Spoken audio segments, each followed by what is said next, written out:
So, Brandon, are you able to hear me? Yes, I can, Evans.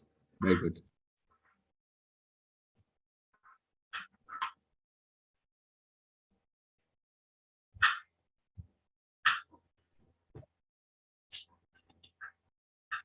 So, Brandon, are you able to hear me? Yes, I can, Evans.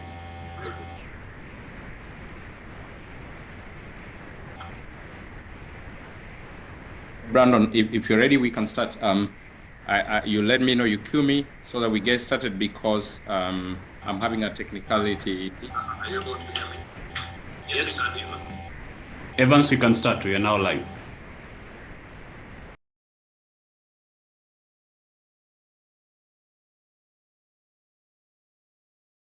Yeah, thank you so much.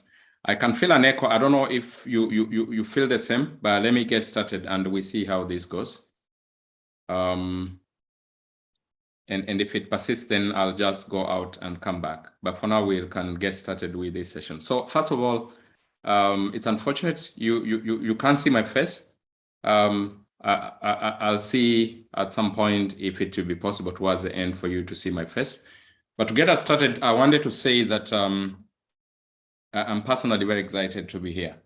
I'm personally very excited to be here. And Brandon, you'll help me in the audience engagement segment. But you see, why we are here this evening is that we want to connect everything you've been learning in the space of data science, data analytics. We want to connect this to leadership, because you see, at the end of the day, leadership is a subject that haven't been given sufficient attention by a lot of institutions, by a lot of people. And what we wanted to do at Capable through iChanuka is to prepare you as a young leader to respond better to leadership challenges by understanding the central logic unit, DNA, and the architecture of leadership, so that as you take up leadership responsibilities, you have a very clear understanding of what leaders really do.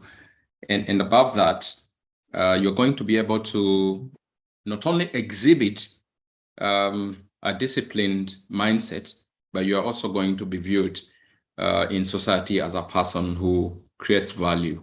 Because right now, the biggest currency in the world is the ability to create value. And how do you create value? You create value by being a leader.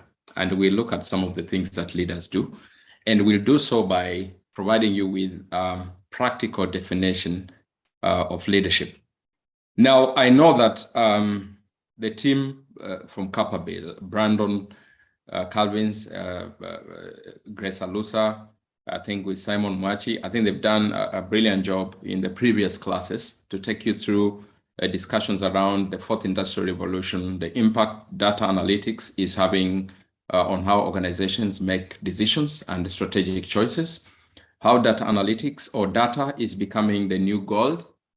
And you see the person who has got the data, has the insights, has the intelligence, will therefore leapfrog the competition. And so those who understand data analytics will win.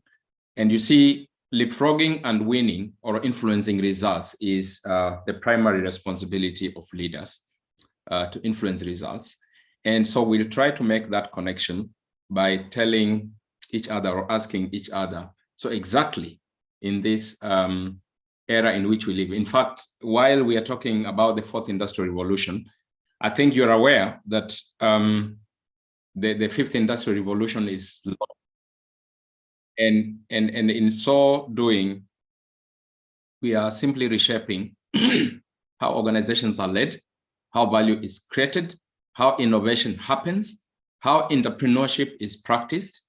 So, for example, all the things you've been learning in the previous classes, if you put them down to the idea of the choice between relying entirely on human intelligence vis-a-vis artificial intelligence, you realize that in some companies or organizations, such as Tencent, Google, Facebook, JD.com, Amazon, there's a fierce race for each one of them to come up with the best technology for things like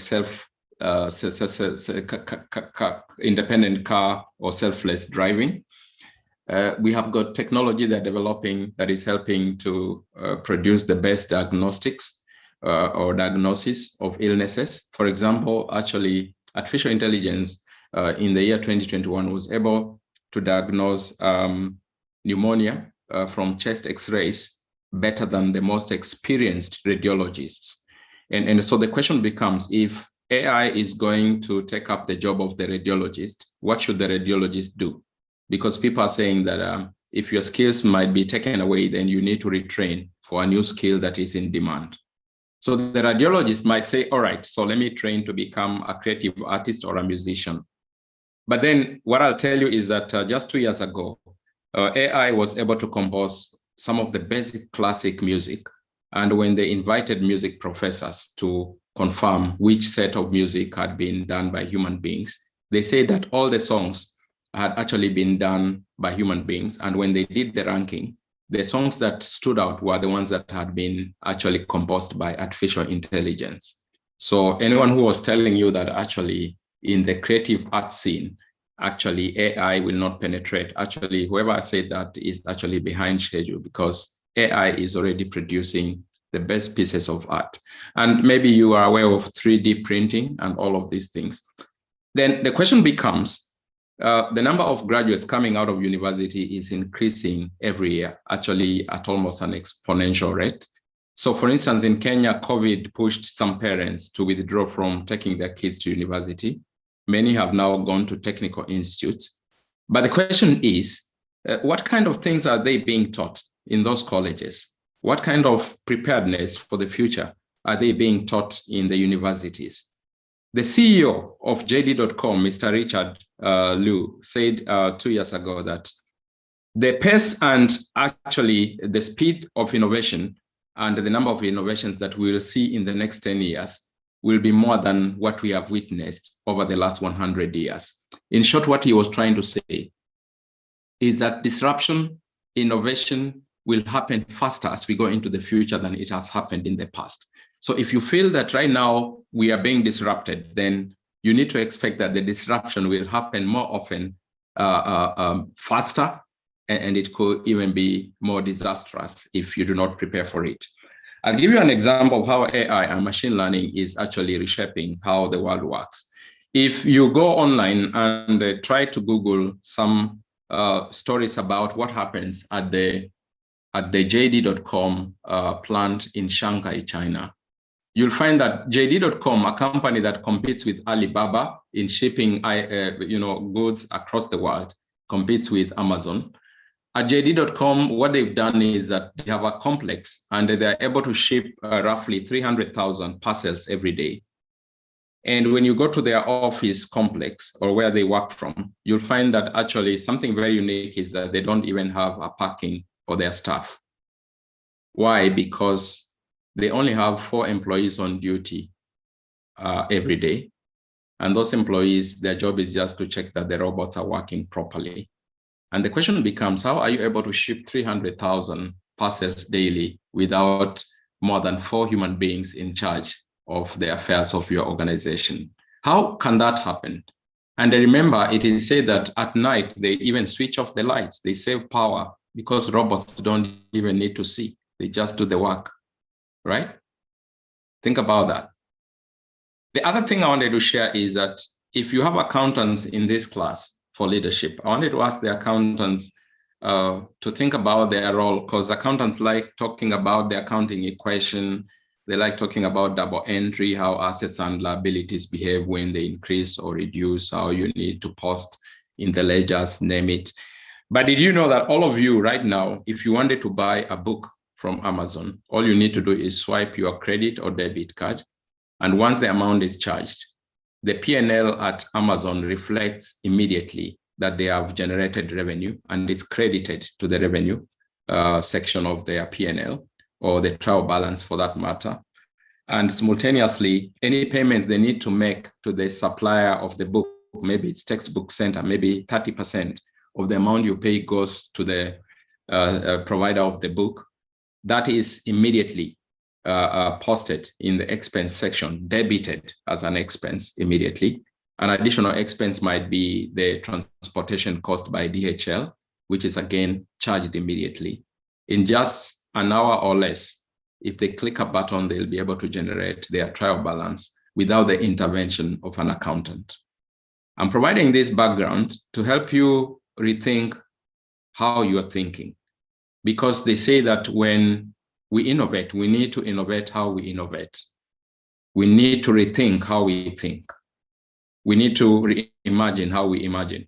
And so I'd like to move on and just talk about leadership. And I hope that I've provided some context for our discussion today. And this should help you to think about the lessons that come after today's lesson in the area of data analytics, and then our next class on leadership and entrepreneurship, where we will dig further into examples and the methods or approaches that you might need to consider as you move forward as a young leader, and how you can shape your future so that that shaping of your future can help to shape the world into a better place. So I just picked this quote here. This is a quote. It's not the comprehensive definition of leadership. It's just a quote. I love this quote because this quote brings forth the concepts, or rather the principles that we need to think about when we want to become effective leaders. The principles around selflessness.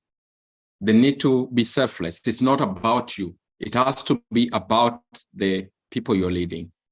The reason why entrepreneurship and leadership go hand in hand is because for entrepreneurs to succeed, they need people to help them to have their ideas ticking, to have their ideas creating value for customers. Because leadership speaks a lot about how people are treated, how value is created for people, and how we influence the outcome of having an impact on people. So let's see what Doris says.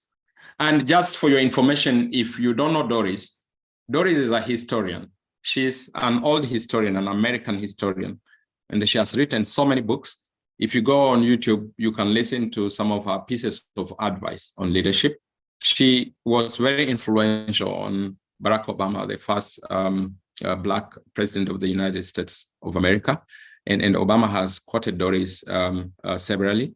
In fact, the decision by Barack Obama to make Hillary Clinton his fiercest competitor during the time he was running for presidency in America as the Secretary of State for America when Obama was president was influenced by the teachings of Doris Goodwin in the book titled Team of Rivals. Maybe some of you have heard about this. Now, Doris says that great leaders should possess an outsized passion to do good for others. I think you need to underline outsized passion. Outsized passion.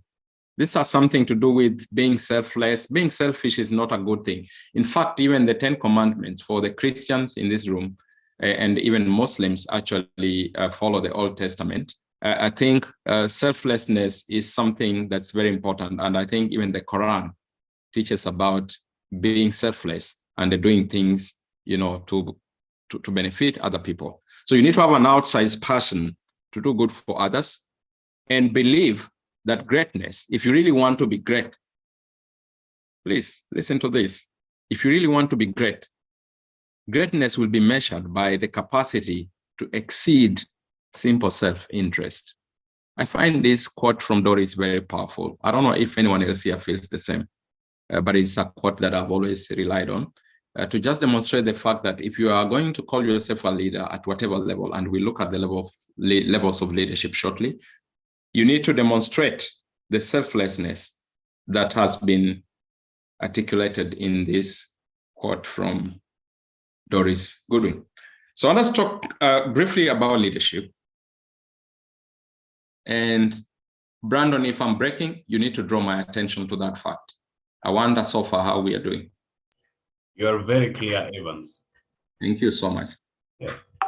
So I just want to talk through this for four concepts and just for setting the scene. I'm still setting the scene somehow, or I'm in the presentation. It doesn't matter. What I would like to be sure is that we are all together, and I think we'll have an opportunity to take some questions. I think our session is running up to the top of the hour. So let's talk about the golden thread, a compelling vision. So when you want to define who a leader is, the first two bullets, I want you to focus on the first two bullets. The golden thread being the ability, any leader, and here I'm talking about people who are already accomplished, but you realize that people are leaders at all levels. Even your young brother who is in primary school is a leader in a way. Because if you are a young brother who is in standard 6 or sister who is in standard 4 or standard 7, if they're able, even in the home setting, if they are able to contribute to the objectives of your family by being team players, by harmoniously helping your family to achieve the objectives your family seeks to realize in your home, then your younger brother or sister is a leader. But we will see that. I want you to read this in the context of a person who has been put in charge of an institution. For example, here we have Brandon in charge of iChanuka. We have got people leading corporations like the CEO of Safaricom, Nation Media Group, name it. When I talk about the golden thread, what I'm saying is that bullet number 1 applies to all leaders, regardless of your personality. And by that, I mean, every leader must be able to catalyze commitment, even if you don't catalyze the commitment. Catalysis simply means that you are accelerating the ability of your team to believe in what you're saying. Did you know there are people who will tell you something for 10 years and you'll not believe them? And then someone else will come and talk to you for 5 minutes and you're like, I'm on board. And they could actually be telling you the same thing, but you are believing them faster than you are believing the other person. So the long and short of this is that leaders must be able to understand and learn how to package their message. So if you are able to catalyze the commitment by a team to a compelling vision and vigorously pursue its implementation efficiently and effectively, for that matter, and in the end, you raise the standards of performance of the institution you are leading, then that's what we are talking about. That's what every leader must do. Because if a leader can't convince the team that this is the direction we need to take, then that person is not a leader. But even after convincing people this is the direction, if you can't walk the talk and vigorously pursue implementation of that vision, then you're not a leader. If you can vigorously pursue the implementation, and remember when we say implementation, we add, you have to do so efficiently, because nowadays we talk about sustainability. Sustainability has got elements of efficiency, where you don't just waste resources, you have got to operate sustainably. And in the end, you need to be able to raise the standards of performance of the organization. When I say raising standards of performance, I mean that your customers or those benefiting from the work you're doing feel that they have gained from it. Those who are benefiting from what you're doing as a leader and your team feel that you respond faster to their requests and needs. They feel that the responses are not only accurate, but they meet the definition of the problem that they have. Those that you are serving feel that you are a person leading a team that is providing something that they want to have for so many years. Then you raise the standards of performance. And when you raise standards of performance, you can think along the terms of internally optimizing your processes as a leader, working with your team, internally motivating your team to continue working hard to serve the people, and then externally focusing on your customers so that everything you're doing to raise standards is driven by your stakeholder and customer feedback. And then when you do the things I've talked about, from a financial sustainability perspective, if you're a profit-making organization, you're able to attract more customers. Remember, they say you need to obsess with your customers as a leader. Don't obsess so much with your competition, although there are companies that set their vision aligning it to a competitor, because some visions in organizations are actually based on what we call common enemy. Your competitor could be your common enemy, but those are not very good visions, because when you defeat the enemy, so what next? And generally, those of you who have read widely, you realize that there are 4 models for setting visions. The first model usually is targeting. You say that by the year 2030, we want to have achieved the following. Or during the year, 2021 to 2025, we want to have achieved the following. That is targeting. And then you could have what we call role model. You say that as we would like to be like Apple, we want to be like Amazon. So you identify a role model for your organization. Then you set a vision along those lines. Then you could have a common enemy vision where you say that we must crush so and so company. I can't mention any right now. Then you could also have what we call internal transformation vision, where you say that we want to internally transform. And the internal transformation visions are suitable for organizations that have been having problems and they're trying to make a turnaround. So they bring in a turnaround manager, the way Erik ten Hag has come to Manchester United to create a turnaround.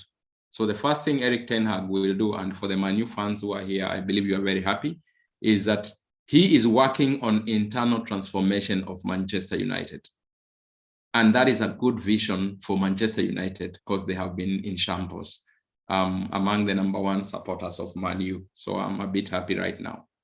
So going back to the definition of leadership, the bullet #1 is a constant. You need to be able to catalyze commitment by your team to a compelling vision. And when I say vision, I just mean that you need to set a vision along the 4 models I've just described.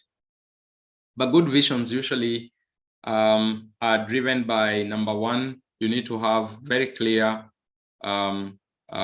corporate values for your organization or institution or entity. Values like integrity, values like respect for people, all that. You can come up with good values. Secondly, you need to have a very clearly defined purpose. What do you want to achieve beyond the vision? Because you see the purpose for why you exist.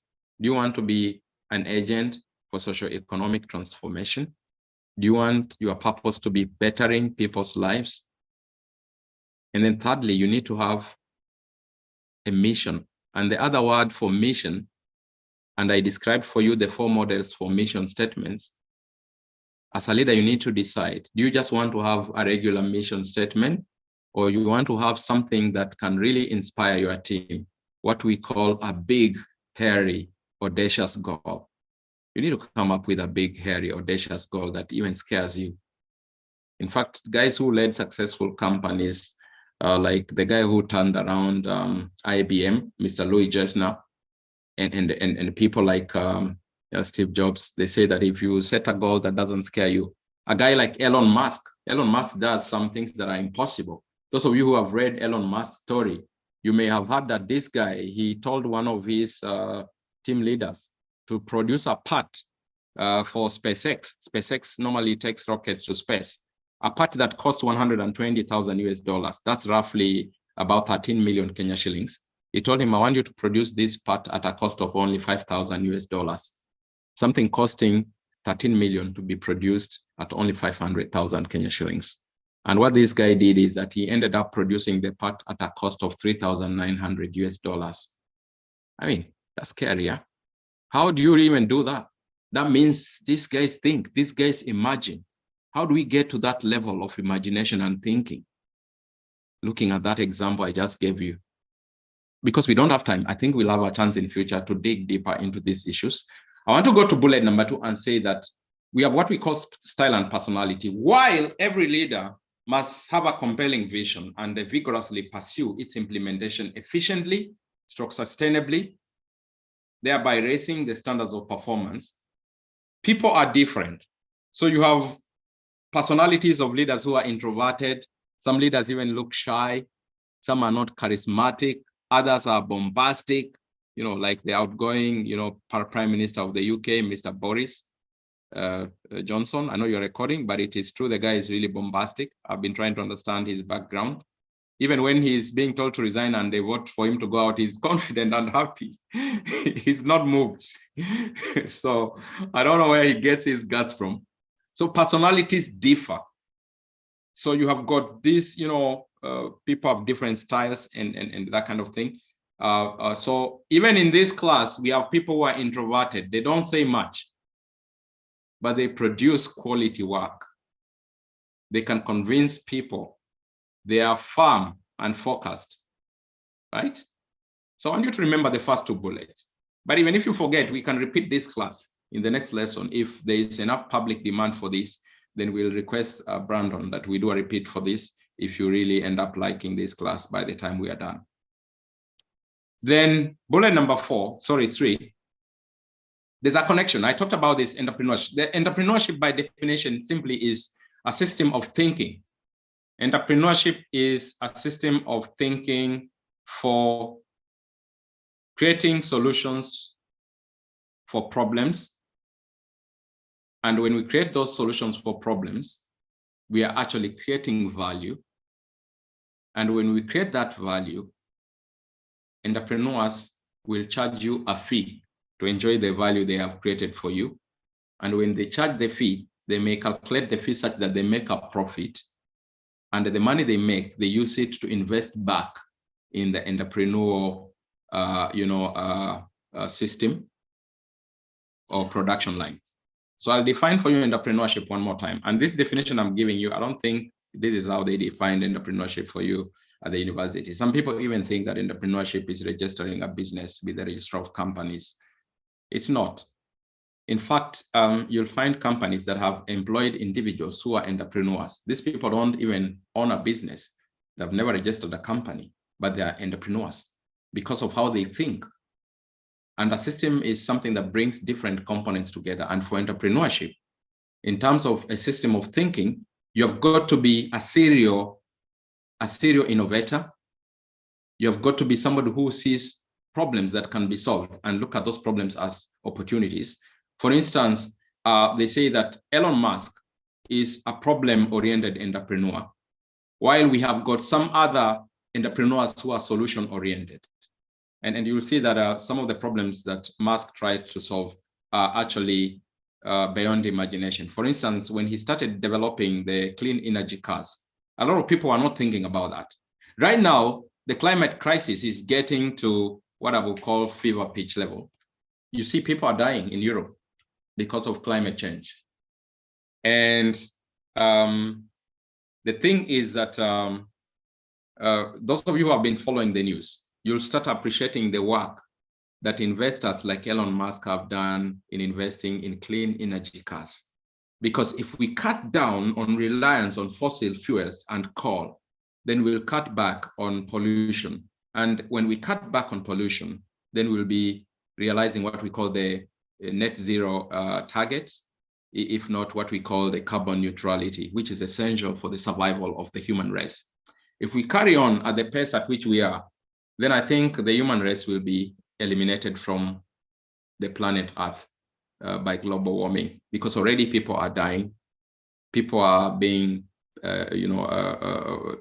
killed by,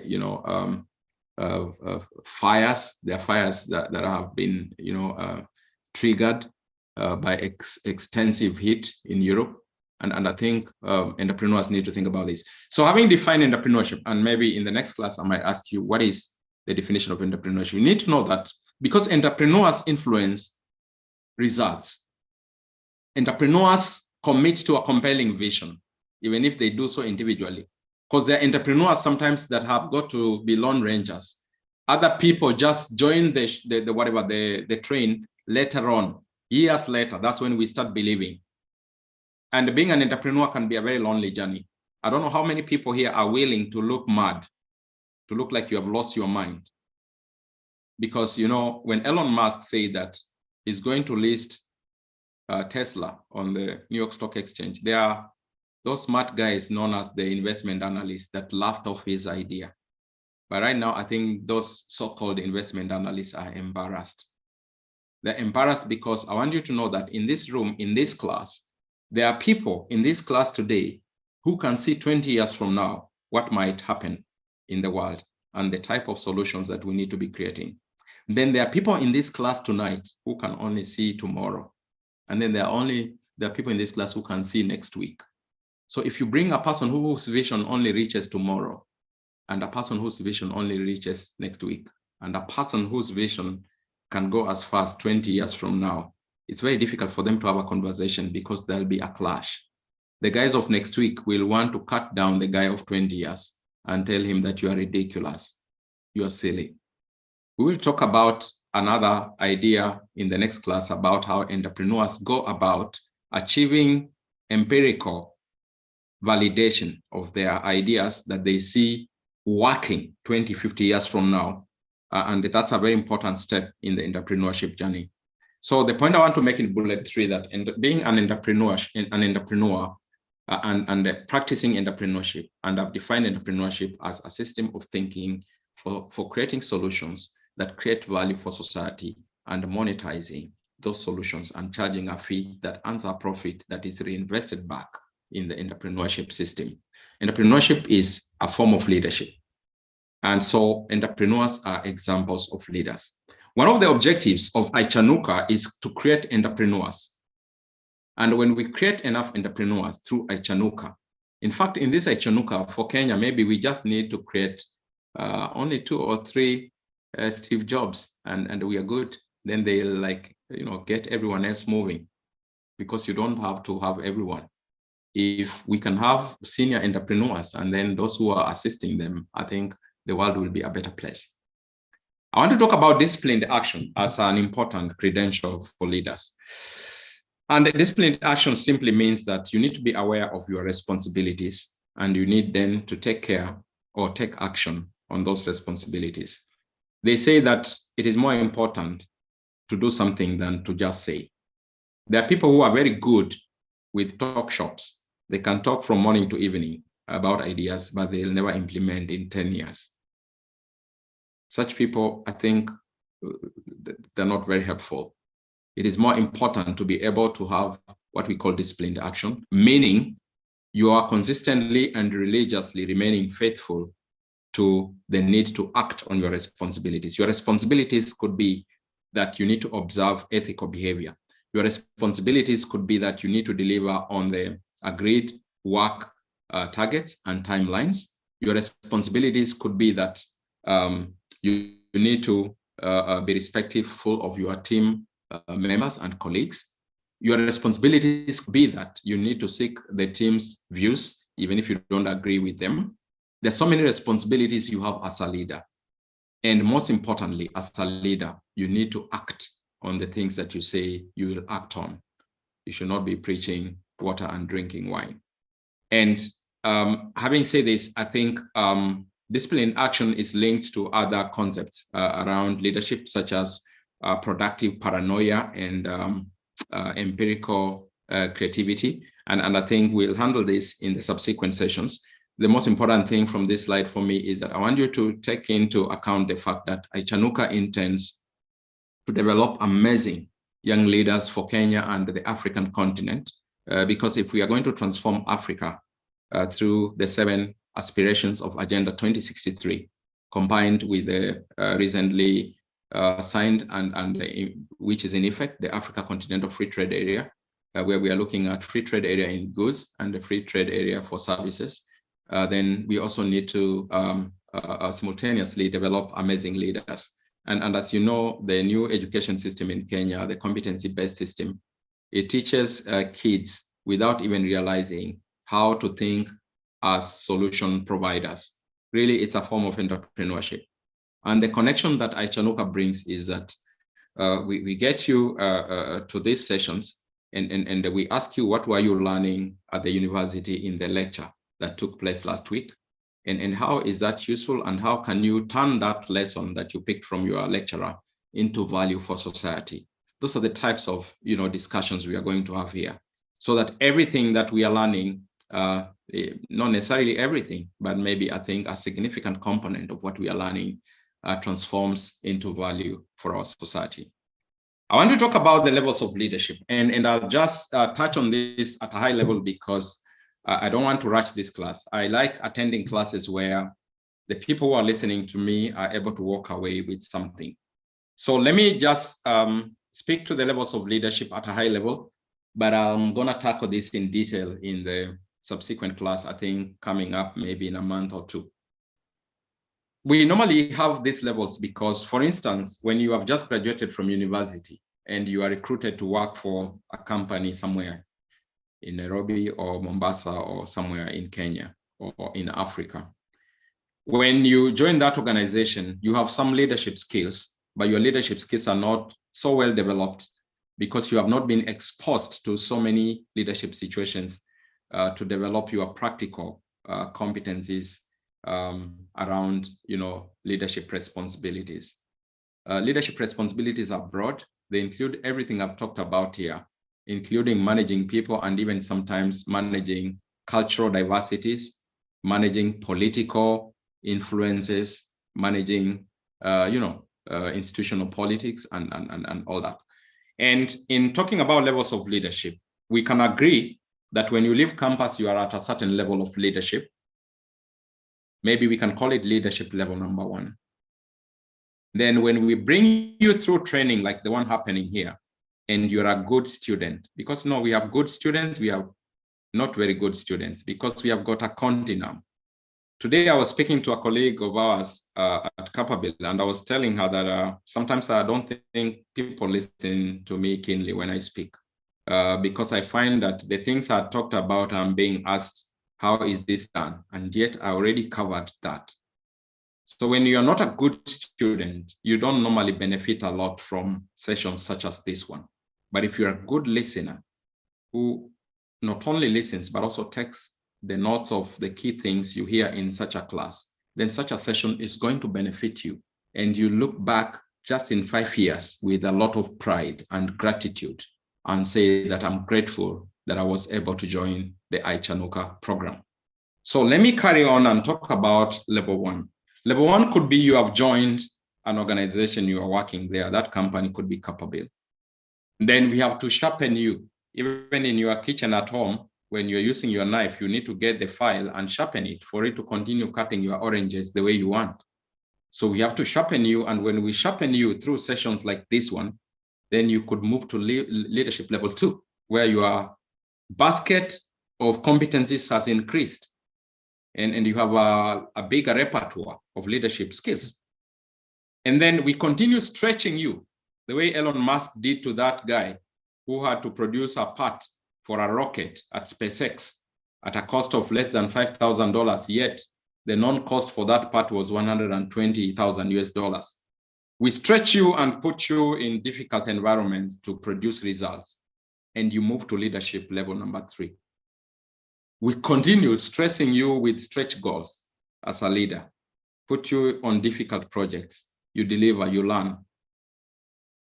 You move to leadership level 4. Then you move to leadership level 5. So I want you to understand that. And we are drawing our lessons here largely from a lot of readings and a lot of influence from leadership gurus such as Jim Collins, leadership gurus such as John Maxwell, leadership gurus such as Simon Sinek, leadership gurus such as Gary Hamel, and maybe you've come across all of these people and many more. We've read even what we call biographies by people like Louis Gesner, who turned around IBM. IBM was almost dying, right? We've read biographies of people like Steve Jobs. When you bring all that reading and the practice of leadership together, then things start to come into context in terms of your responsibilities as leaders. So let's quickly go through the 5 levels. Level 1, we call that a highly competent individual. You just left campus, you have the grades, you have the certificate, you are a member of ASA, you are a member of the Finance Students Association, you are a member of other clubs in the university, maybe you are also a member of iChanuka, and at iChanuka, you have been learning a lot of things in data analytics, leadership, and you go to the interview and they are impressed. They give you the job. Essentially, what you are is that you are at level 1. And by definition, level 1 is a highly competent individual who has got the education, skills, and the good habits to create value for their employer or to create value for society. And I want you to always underline the word value creation, because this is the important thing now. So if you are here and you studied law, it's not about reading cases, because artificial intelligence is able to come up with legal opinions or rather and guidance that is, more detailed and more specific than human beings are doing. If you're an accountant here, you need to think about how you create value and not tell us that you are the one who really knows how double entry works, because AI is able to deliver on double entry better than you. I could go on and give you examples. So at level 1, you need to be that highly capable individual. And that's why the company will pick you to work for them. Once you get in, I always wonder why people get in and then they lose the battle. Why do you get in? I know some companies are not the fit for you, but there are people who are serial losers in terms of they get fired everywhere they go to work. I know a guy who has gotten opportunities in 5 different companies. They have all said, no, we don't want this guy. Why? Why should it be you? There's a guy who used to play football in Italy. Whenever he scores a goal, his name was Balotelli. He would say, why me? He was such a braggart. Ask yourself, why me? But iChanuka will help you to change your fortunes, because they say, if you work hard, if you have disciplined action, what I defined earlier on, if you have an entrepreneurial mindset, you create solutions, as we have already defined. If you do so consistently, okay, using the 20-mile march, I'll talk about the 20-mile march in future. Then what happens is that people start to feel we can't afford to lose this person. You have to keep this person in this organization. They'll even give you a raise. But when you go there, because you want to go and write on social media that you have a job, rather than focusing on adding value to the people who have employed you, then that's how they write you politely in an email and say, your time is coming to an end in a month's time, and unfortunately, the company does not have a budget for your position, but we will invite you soon for another interview. That's a very polite way of saying, look here, yeah, go try somewhere else. But I'm in no way suggesting that you'll fit everywhere. But what I'm trying to say that if you can re-architect your DNA to focus on value creation, then you are going to be an in-demand professional, in-demand team player. Let's move to level 2. Level 2 is defined as being a team player, as I've just said, because there are people who can't work in a team environment. It's about them. You need to be a team. When I was giving the example of Manu, you know that me as a Manu fan, I was very disappointed, because based on the feedback we are getting from Ten Hag, where he has apparently, as alleged, banned those groupings in the changing room, it's because these guys were not operating as a team. You can't win if you're not a team. So level 2 leaders have got to demonstrate ability to be team players. Team player means you try to harmoniously help the team to succeed. Harmoniously meaning you kick your ego outside the door. You are willing to compromise on your position. There are people who are so rigid, they cannot compromise. It has to be them who have contributed their idea, even if their idea is inferior. Because sometimes you need to look at the logic. And that's why Jeff Bezos says he prefers that companies are led on the basis of the strength of ideas rather than hierarchy. That's why if you read stories and biographies about Bezos, is that he is challenged even by the most junior employees at Amazon when they feel his idea is not the best. So be a team player, even if there are guys who cannot work in a team because they want to be the leader of the team.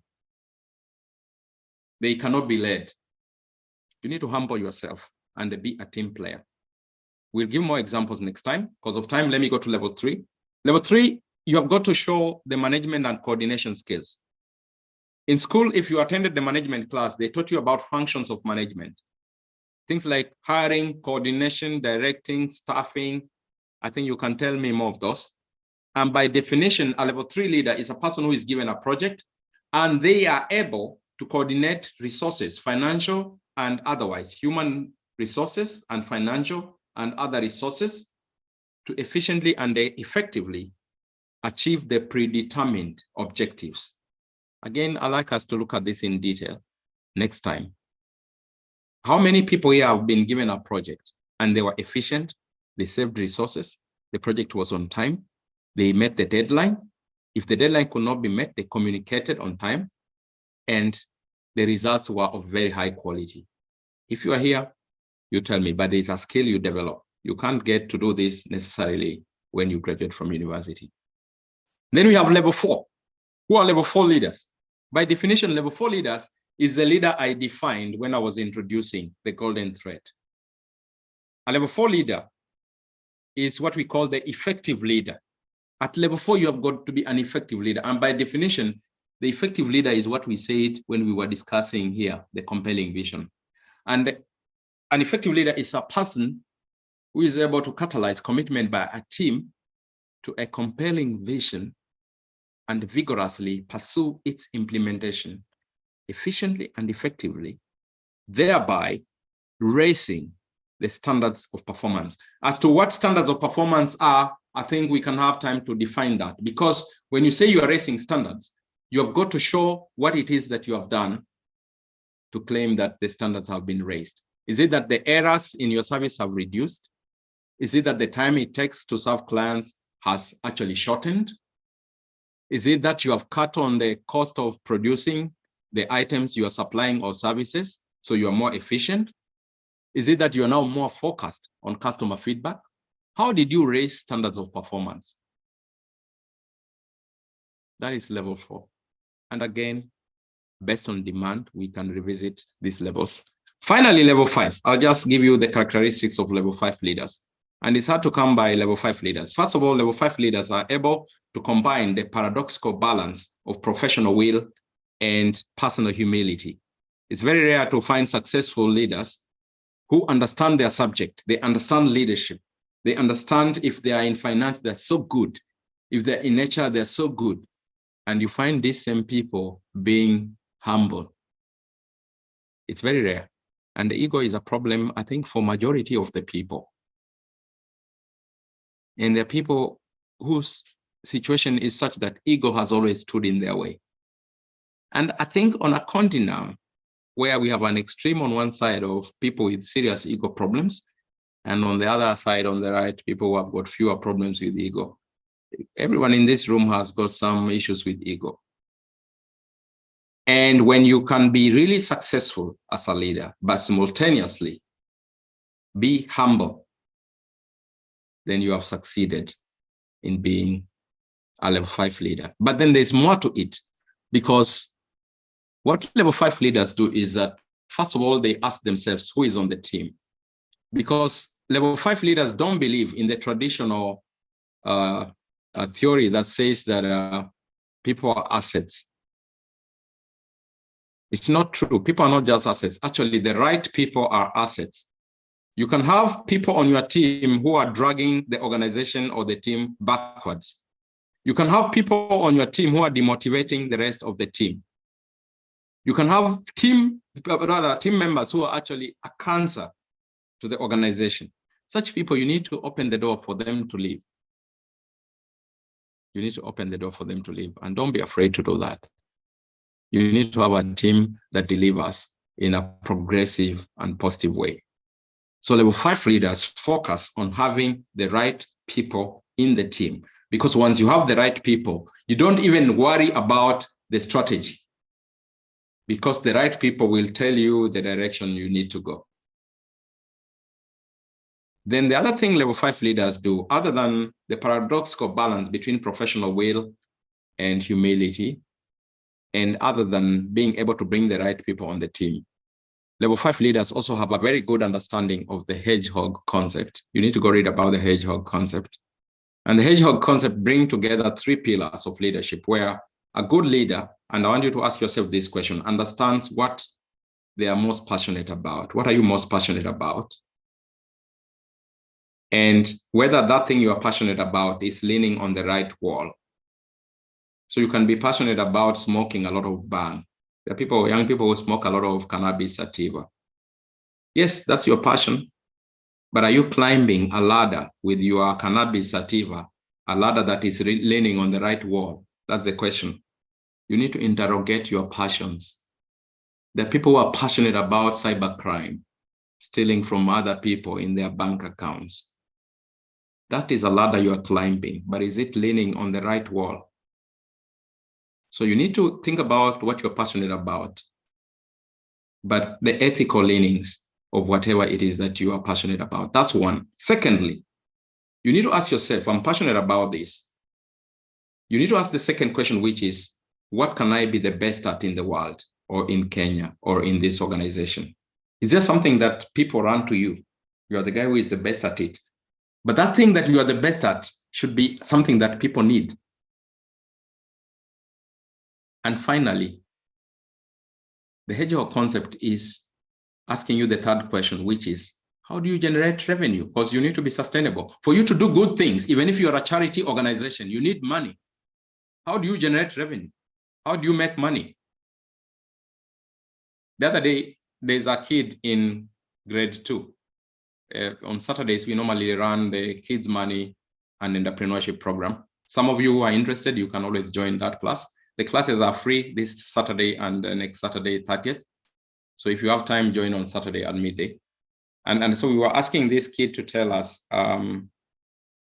what is disciplined action, or rather, what is discipline? And the kid gave us an example and told us that discipline has failed when you are given work by your boss and you fail to think sufficiently, and therefore you fail to produce the right solutions. And when you do that, your boss will not pay you. And actually, people laughed in the class because they were wondering, wow, what is this kid saying? So we had to ask the kid, which grade are you? And the kid says, I'm in grade 2. Then we asked another question about value creation, or rather entrepreneurship and decision making. And there's this kid in grade 5 who told us that actually, before you make any decision, you need to think and think again, because you need to take into account the impact of your decision and the consequences of your decision, because it will be difficult to control the consequences if you take the wrong decision. And, you know, we were shocked. I was personally shocked.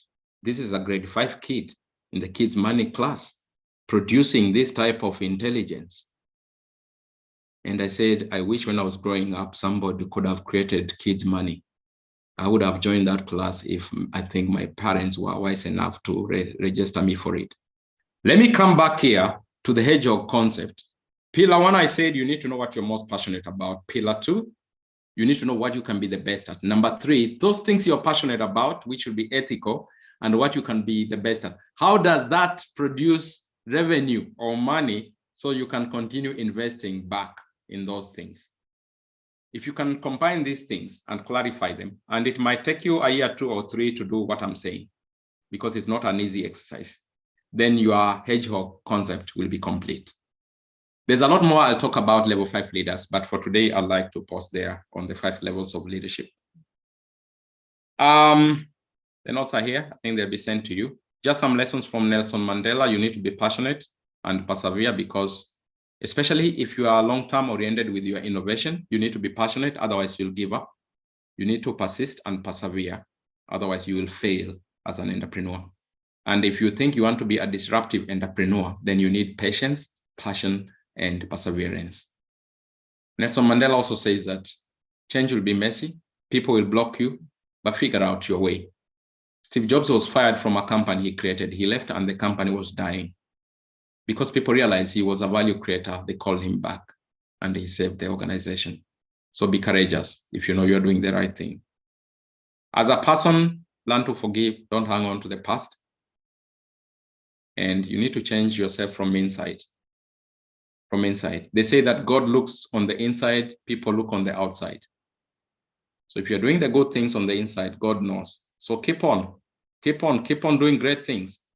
We have a guy at Capabel called John Okello Silas. He's very silent, but when he opens the mouth to tell you what he was doing, you are just impressed and you nod your head. John Silas is amazing, because he doesn't believe that he needs to be, showing up everywhere. But when finally he speaks, you see his work. And as I said, God looks inside, people look on the outside. People look on the outside. That's why when you show up the first time, dress well, because people will judge you on what they see. So please, never ignore the need to dress to impress. It's important for branding. And Brandon will tell you that one day. And the last line there, Mandela says that love comes from more naturally to human beings in their heart when they are born than its opposite. So don't develop a mindset of hatred, because no one is born hating another person because of their color, their tribe, their background, or their religion. People learn to hate, and if they can learn to hate, so they can be taught to love. Abraham Lincoln says that always exhaust all possibilities of compromise before imposing unilateral executive power as a leader. That bullet is talking about consultation. You'll go through the rest. Always set a standard of mutual respect and dignity. Keep your word. Don't be a liar. Don't cheat. People have complained that there's a lot of, leaders who lie. They tell us they'll do this, but they never do it. It's good to keep your word. Otherwise, people will stop trusting you. Keep your temper in check. If you're angry, don't reply to the email. Breathe in, hold your breath for 7 seconds, 4 times. You calm down, or just close your laptop or your phone and reply tomorrow when you are calm. And always use history to provide perspective. Don't ignore what the other people did in the past. You look at this. I think you'll be given these notes by Spencer. Andy Grove the late, he was the CEO of Intel. And he said that no matter what is happening in the rest of your company, don't use the failings of those around you as an excuse to be a failure. Choose excellence and pursue excellence, and forgive unashamedly. Pursue excellence consistently. Okay? And he also says that you need to see what is coming and changing. You need to expose yourself to the winds of change. That's why I was talking about the future being more disruptive than the past. So going into the future, expect to be disrupted more than you feel disrupted today.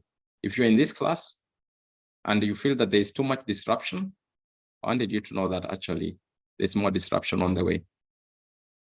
So always fix your problems when they're still small, and don't stand still. Like a person cycling a bicycle, if you stop cycling, you fall down and you can be run over by the oncoming traffic. So don't stand still, keep moving. The star of the previous year is often the last one to adapt to change, and that's how they become extincted. You know, companies that have disappeared because of this behavior of standing still. Then finally, I have a question for you. I want you to write down 2 lessons you've learned from this presentation. And you also need to write down what you commit to implement after this training. And I'd like to hand this program back to Brandon, so he can tell us that if there are any questions for me before we bring it to an end. Thank you very much.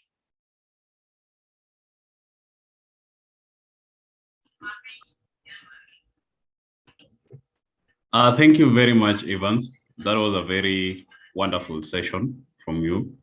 And thank you for taking us through the roles of leaders. And also, in addition to that, you took us through the levels of leadership. And I hope we have learned. So at this moment, I want to open the floor for any questions that you have. You can as well type on the chat box or unmute yourself so that we respond appropriately. So we are welcome to this open session. I can see we are still here. So there is Boniface, Derek, Ezekiel, Henry, Jacinta. We can see Joanne, Jailin, Lucian, and Nancy, Rehab. The floor is open. We can ask questions before we close this.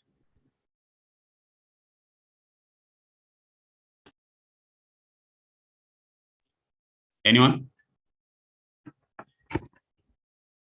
Brandon, maybe they're very happy today. Maybe you don't have to. These people have enjoyed the lesson, so.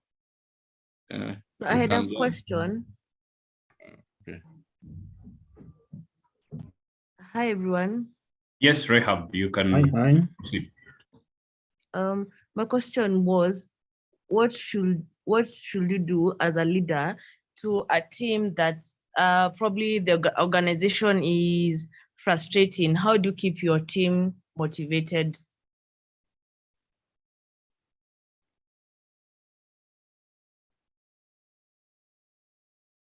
Brandon, you're muted. Brandon, you're muted. You're muted, but I want to just go question by question. I was just handing it over back to you, Evans, so that you. Thank you. I don't know what you mean by an organization being frustrating, but I think you mean that you're working for a bad leader or a bad supervisor. Is that correct? Not really. What I mean is, you as a leader, the organization is frustrating your team in terms of probably salary delays or zero bonuses. So automatically the people become quite demotivated. But now as a leader, you will still need to think of the vision of the company, and you'd want your team to keep going and keep working. So how do you keep them motivated?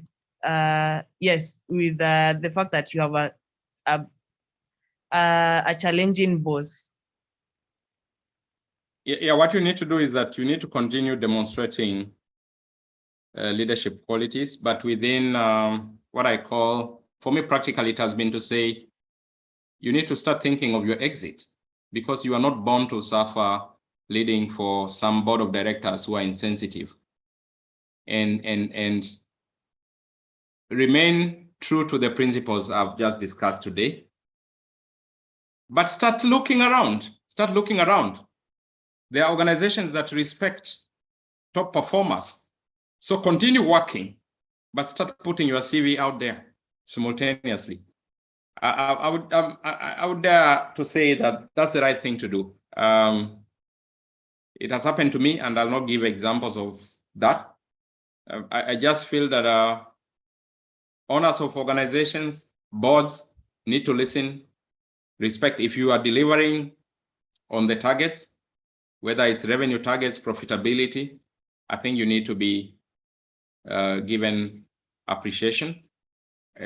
Some people never learn if they realize that, and communicate your expectations in an amicable and respectful way. I think in future we need a session on effective communication and engagement.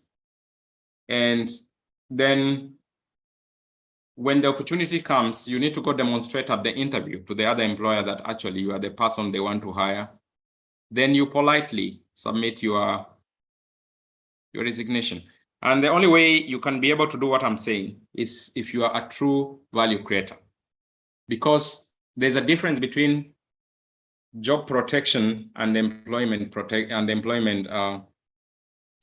security and employment security. Job security means even if they throw words at you, if they throw that at you, you'll still be there because you want to keep your job. Employment security means you are a person who reads on leadership every day. You're a person who reads and expands your knowledge every day on data analytics. You're a person who reads and expands your knowledge. I'm not saying everyone should be a data analyst. There are some people who need to expand their knowledge on modern marketing. And modern marketing mostly is digital in nature to a large extent.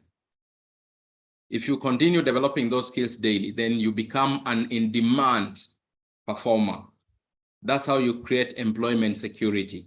Then you calmly put in your resignation after you pass the interview with the next organization. Otherwise, if you don't employ the employment security tactics I'm giving you of developing your competencies on a daily basis without fail, then you'll find it difficult to find a new employer in future, and it will condemn you to the suffering under an unresponsive organization. So that's my advice to you. Watare, I hope that is sufficient. Yes, that is an eye-opener. Thank you so much, Evans. You're welcome. So I have a question. Yes, go ahead. Okay, I was asking, because you've been a leader for quite some time. What have you observed that successful leaders lack? An important skill that successful leaders lack. Brandon, I'm not able to see the people asking. I can't tell who is asking. Can you put back just put back the people? There's a way that format. So who was asking the question? Trust me, Lucian. Lucian. Tell me, Lucian, ask the question again. Okay, I was asking, because you've been in the leadership environment for quite some time. What is the most important skill that the successful leaders are lacking in the current environment, in the current corporate setup? Maybe the leaders connected with? What I think most of them are lacking. Yeah. They lack the ability to define a compelling vision for their organization. Many organizations, when I say vision, I mean, if you ask them to tell you their core values, some boring stuff they copy pasted from the website of Kenyatta University, which is, I have nothing against Kenyatta University. I'm just saying everyone is just copy pasting. Secondly, because they know KU is an academic institution, so the professors have done research. Then the compelling vision is lacking because they have not clearly been able to define a purpose. Most organizations don't have a purpose defined. You look around. A purpose is something that will guide you maybe for the next 100 to 200 years. And that purpose should be scary, something that maybe you will never even achieve. Then many of these leaders lack the ability to define their mission, or what I was calling the big, hairy, audacious goal for the organization. Therefore, you find in those institutions, because of those failings, they lack what we call short-term intensity. So the team is not driven to, deliver at high energy levels in the short term, and they build for the long term. And so you find those companies or organizations are just average. They're just there. And so those shortcomings, I think we can address them through regular training on leadership, like we are doing in this session. So that's just a narrow answer to you, Lucy-Ann. I think we can look at other examples of failings. And I think the other one has been because they don't understand their purpose and they don't even have a proper set of core values. You find a lot of meddling in the leadership of those institutions, and there's a lot of unethical behavior happening also, to the extent of not keeping to integrity standards and that kind of thing. So Brandon, I have another meeting. Can we take one more question, or at maximum 2?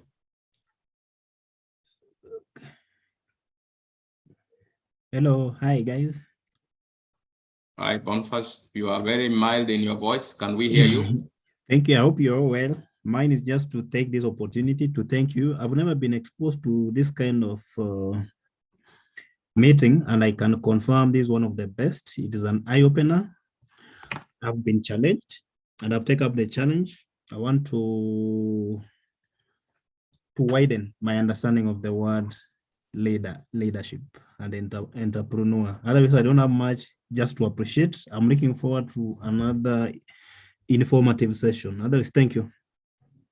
Yeah, so Boniface, which year are you at the university? Me, I cleared. I'm already working. Huh? Oh, congratulations. So yeah, already working, and the data has really my area of interest so far. So I have a question for you. Yes, sir. Are you a generous person generally in your heart?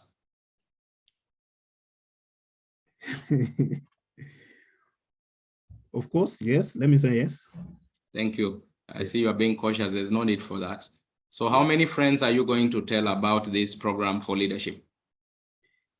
I have a lot of friends, of which I also try to convince them to join the other program of data analytics. Yeah. I'll continue spreading the same word, the same message to other soldiers so that more can join. And I'm even also looking forward for maybe a customized training in the future, for a customized training on the same. Otherwise, thank you. Thank you so much. Actually, I was telling Brandon I would like to handle the next leadership session as well, and as many more as possible. So Brandon, back to you. Are you still here? Yeah, counting us. Yes, Evans, thank you. Thank you so much. So for everyone, I want to thank you for being part of this session. And Evans, we are very much privileged that you have created your time to speak to us this day. It's been a lesson not only to the panelists, but also to the attendees. And as we are going to be listening to the feedback from you, especially attendees, we hope there will be those that will help us continue making this program a success. We are focusing on making it as simple as possible, And now as we pick up the data analytics classes, try and emulate, try and practice the leadership traits that we have talked about today. Yeah, they will still apply in the lessons that you have. We will need consistency. You'll need discipline in practicing some of the concepts that we'll be going through as from next week. And so just to let you know, our next session under this level 2 business intelligence skills with Power BI desktop will be introduction to data analysis and Power BI desktop for superior strategic choices. I know you've heard the name strategic under leadership, and so all these will still help you to Chanuka on the aspects of digitization, leadership, and entrepreneurship. And our trainer, I know you are happy to hear this, will still be the one and only Calvin Sojuka, and he's ready to take you through this level again. And I hope even the concepts that you learned in the previous level will still apply in this one. So thank you so much for listening today. And I wish you all a good night. And I hope to see you in the next level. Evans, do you still have something for us? No, not really. All right. So bye-bye, everyone. And we call it a night.